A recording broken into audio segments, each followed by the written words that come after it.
মওলা গো, আমার মা অনেক কষ্ট করে আমাকে পেটে ধারণ করেছিল।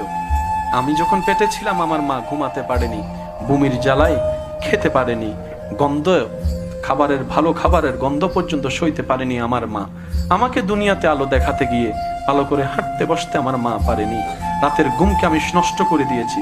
আমার মা যখন সারাদিন কাজ করে ক্লান্ত শরীর নিয়ে রাত্রে একটু ঘুমাতে যেত, আমি সন্তান মায়ের পেটে থেকে কিছুক্ষণ ডানে লাথি মেরেছি, কিছুক্ষণ বামে লাথি মেরেছি।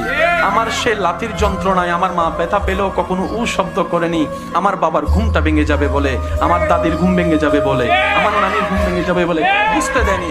আল্লাহ গো, আমার মার জন্য আমি যদি চামড়া দিয়ে জুতাও বানাই দিই, আমার মা বাবার হক আমি আদায় করতে পারবো না। কিন্তু আজকে তো আমি অপারগ, কারণ এমন বাস্তবতা, কুল্লু নাফসিন যায়িকাতুল মউত, এটা এমন ছিল বাস্তব।